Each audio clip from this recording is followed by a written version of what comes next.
ఓం సాయిరామ్. శ్రీ సచ్చిదానంద సమర్థ సద్గురు సాయినాథ్ మహారాజుకి జై. మన సాయి కుటుంబ సభ్యులందరికీ నమస్కారం అండి. ఎలా ఉన్నారు, ఏం చేస్తున్నారు? ముందుగా మీ అందరికీ కూడా గురువార శుభాకాంక్షలు. అందరూ బాబాగారు పూజ చేసుకున్నారని అనుకుంటున్నాను.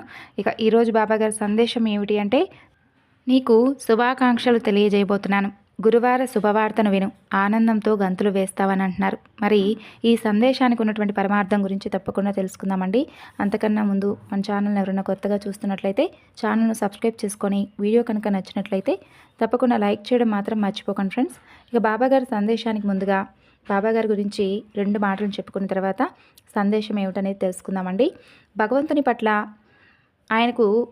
భగవంతుని పట్ల మనం ఎంత ఆరాధనా భావంతో ఉండాలో, వినయ విధేయతలు చూపాలో బాబాగారు స్వయంగా మనకు ఆచరించి చూపించారు. అలాగే భగవంతునికి మనం వినమ్రంగా చేతులు జోడించాలని, మనల్ని మనం అర్పించుకోవాలని చెప్పి బాబాగారు చెప్తూ ఉండేవారు. బాబాగారు అపూర్వమైనటువంటి శక్తి సంపన్నుడు అయ్యుండి కూడా తాను దైవాన్ని అని చెప్పి ఎప్పుడూ చెప్పుకోలేదు. భగవంతుడు ఆయనకు అప్పగించినటువంటి కార్యాలను నిర్వహించడానికి మాత్రమే వచ్చానని చెప్పేవారు. కాబట్టి భగవంతుని పట్ల అంతులేని ప్రేమను, వినయాన్ని ప్రకటిస్తూ ఉండేవారు. ఈ సృష్టిలో భగవంతుని మించింది ఇక ఏదీ లేదని చెప్పి నిగర్వంగా బాబాగారే మాత్రమే చెప్పేవారు. అలాగే బాబాగారు చేసినటువంటి లీలలు మనలో చాలామందికి అనుభవం అవుతూ ఉంటున్నాయి. బాబాగారు చూపినటువంటి దయ, కరుణ, ఔదార్యం, ఇలా అద్భుతమైనటువంటి గుణాలను మనందరం అలవర్చుకుందాం. బాబా మార్గంలో మనందరం నడుద్దాం. వ్యర్థమైనటువంటి విషయాలలో కాలాన్ని కూడా వృధా చేయకుండా భగవంతుని మార్గంలో సాయి యొక్క నామస్మరణతో మనందరం సద్వినియోగం చేసుకుందాం. జీవితాన్ని సార్థకం చేసుకుందాం. సాయి నామం సుఖశాంతులను ఇస్తుంది. అందరం కలిసి ఒక్కసారి సమర్థ సద్గురు సాయినాథ్ మహారాజుకి జై అని చెప్దాం. ఇక బాబాగారి సందేశం గురించి తెలుసుకుందాం. నువ్వు ఏమిటో కేవలం నీ సాయి తండ్రికి మాత్రమే తెలుసు. నీ మంచి మనసుకు ఎప్పుడూ మంచే జరుగుతుంది. ఆలస్యం జరిగిపోయిందే అని బాధపడనవసరం లేదు. నీ గురించి ఎవ్వరికీ సంజాయిషి ఇవ్వనవసరం లేదు. నువ్వు ఎవరి ముందు తల వంచుకునేటటువంటి రోజులు అస్సలు రావు. అలా రానివ్వను కూడాను. నువ్వు ఎవ్వరికీ భయపడాల్సిన అవసరమే లేదు. నీ సాయి తండ్రి నీతో ఎప్పుడూ ఉంటాడు కదా. జీవితంలో కొన్ని చెడు రోజులు అంటూ ఉంటాయి. అవేమిటి అంటే, ఏ తప్పు చేయకపోయినా కొన్ని బాధలను భరించవలసి వస్తుంది. నువ్వు కూడా ఇప్పుడు అలాంటి సమస్యలోనే ఉన్నావు. బాధపడవద్దు. ప్రతిదీ నేను చూస్తూనే ఉన్నానుగా. నువ్విప్పుడు ఓపికతో ఉండు. దానికంటే ఎక్కువగా సుఖ సంతోషాలను నువ్వు చూడబోతున్నావు. నిజంగా నిన్ను చూస్తూ ఉంటే నాకు చాలా గర్వంగా ఉంటుంది. నువ్వు నాపై అపరిమితమైనటువంటి విశ్వాసాన్ని కలిగి ఉన్న విధానం, నాపై పెంచుకున్నటువంటి ప్రేమ, భక్తికి నేనేమిచ్చి రుణం తీర్చుకోగలను? నేనంటే నీకు ఎంత ప్రేమో నాకు కూడా నీపై అంతే ప్రేమ ఉంది. నేను కూడా అంతే విధంగా మిమ్మల్ని ప్రేమిస్తూ ఉంటాను. నేను నా వాగ్దానాలను తప్పకుండా నిలబెట్టుకుంటాను. నువ్వు నిర్భయంగా ఉండు. ఎందుకంటే నేను ఎప్పుడూ నీతోనే ఉన్నాను కదా. కాబట్టి నీకెంత బాధగా ఉన్నా సరే ఎప్పుడూ నవ్వుతూ ఉంటూ ఈ ప్రపంచానికి నీ నవ్వును పరిచయం చెయ్యి. నువ్వెప్పుడు నవ్వుతూ ఉంటావని ముందు నాకు ప్రమాణం చెయ్యి. నిజం చెప్పాలంటే నిన్ను బాధ పెట్టే వారితో పాటు నీ మనసు కూడా నీకు ఒక పెద్ద శత్రువే. ఎందుకో తెలుసా? అది నిన్నెప్పుడూ ప్రశాంతంగా ఉంచదు, స్థిరంగా ఉండనివ్వదు. ఏదో ఒక సాకుతో నీ మార్గం నుండి, నీ ఆనందాల నుండి నిన్ను దూరం చేస్తూ ఉంది. కాబట్టి నీ మనసును ప్రశాంతంగా ఉంచుకునేందుకు మొదట నీవు ప్రయత్నం చేయాలి. ఎన్ని కష్టాలు ఎదురైనా, ఎందరు నిన్ను అవహేళన చేస్తూ బాధ పెట్టినా, ఎవరి కోసం నువ్వు ఎందుకు ఎక్కువగా ఆలోచించాలి చెప్పు? నీ మనసును నువ్వెందుకు పాడు చేసుకోవాలి?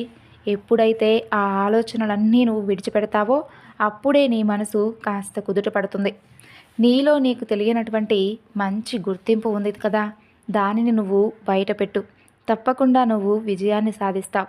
అంతేకాని ఎవరో నిన్ను చూసి ఎగతాళి చేస్తారని నువ్వు ముందే నిర్ణయించుకోవద్దు. అలాగే నిన్ను నువ్వు తక్కువ చేసుకోవద్దు. మొదట నీలో ఉన్నటువంటి ప్రతిభను నువ్వు గుర్తించు. నీలో ధైర్యాన్ని కోల్పోవద్దు. అది నాకు సరిపోతుందా కాదా, దానివలన నన్నెవరైనా ఏమైనా అంటారా అనేటటువంటి సందేహాలను వ్యక్తం చేసుకుంటూ ఉంటే రోజులు, నెలలు, సంవత్సరాలు గడిచిపోతాయే కానీ నీలో ఉన్నటువంటి భయం మాత్రం తొలగిపోదు. నిన్ను అనేవారు ఎవ్వరూ నీకు ఎలాంటి సహాయాలను చేయరు. అలాగే మంచి చెప్పే వాళ్ళతో పాటు కొందరు బాగుపడుతూ ఉంటే సహించలేని వారు కూడా ఉంటారు.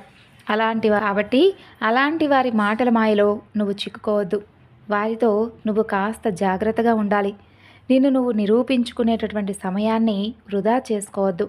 ఎందుకంటే కాలం చాలా వేగంగా పరిగెడుతుంది కదా. కాబట్టి చేజార్చుకోవద్దు. ఉన్నప్పుడే దృష్టి నిలుపు. ఇంతకు ముందు చెప్పాను కదా, కొన్ని ఎలాంటి తప్పులు చేయకపోయినా కొన్ని బాధలను భరించాలి.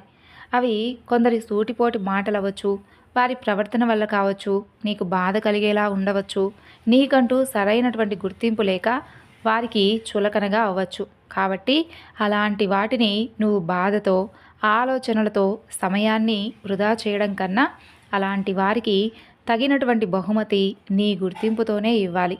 అలా ఇవ్వాలి అంటే నిన్ను నువ్వు తక్కువ చేసుకోకుండా, భయపడకుండా నువ్వు విజయవంతంగా నువ్వు అనుకున్నటువంటి పనిలో విజయాన్ని పొందాలి.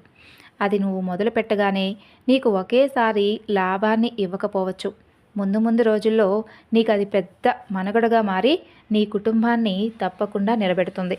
కాబట్టి నీ సాయి మాటలను కొట్టిపారేయవద్దు. నాపై నమ్మకాన్ని ఉంచు. నీలో ఉన్నటువంటి మంచి గుర్తింపును తెలుసుకో. దానిని బయటపెట్టు. తప్పకుండా నీవు విజయాన్ని సాధిస్తావు.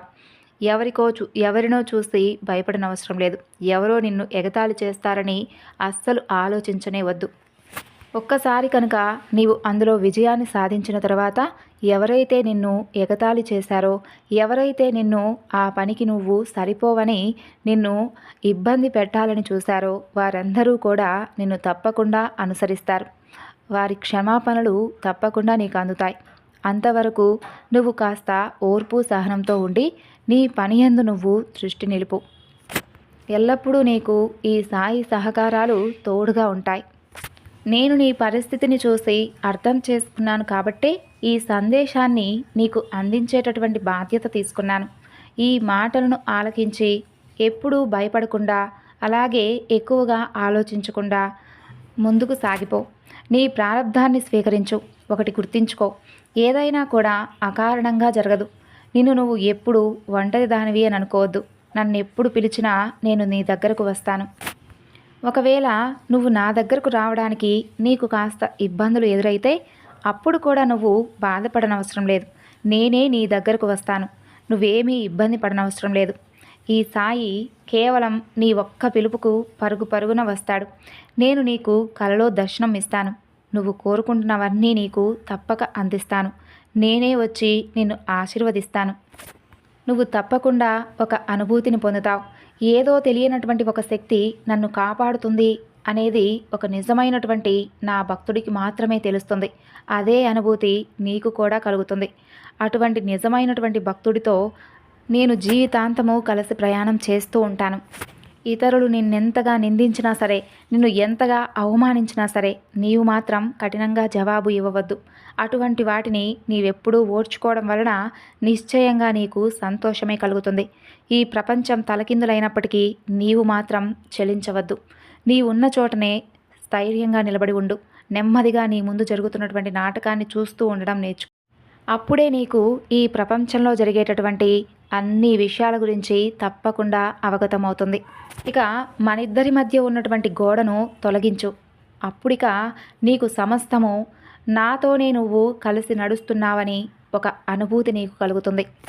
నువ్వు అడగకపోయినా నీ విజయాన్ని నీకు తప్పకుండా పరిచయం చేస్తాను.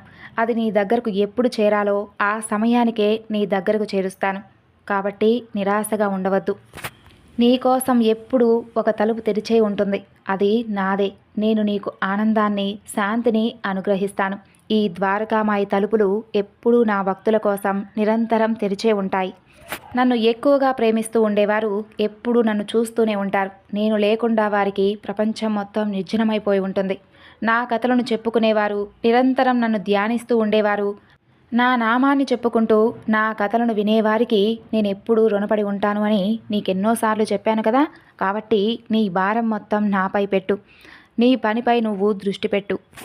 గొప్ప శుభవార్తతో నీలో తెలియనటువంటి ధైర్యాన్ని నీకు నింపి అది గొప్ప విజయాన్ని సాధించేలా ఈ సాయి అనుగ్రహం నీకు తప్పకుండా దొరుకుతుంది. సంతోషంగా ఉండు. సో విన్నారు కదండి ఈరోజు బాబాగారి సందేశం. ఈ సందేశం మీ అందరికీ నచ్చింది అనుకుంటున్నాను. నచ్చితే తప్పకుండా మరికొంతమందికి షేర్ చేయండి. మరొక చక్కని బాబాగారి సందేశంతో మరలా కలుసుకుందాం. అంతవరకు నమస్కారం. ఓం సాయిరామ్. సర్వే జనా సుఖినో భవంతు.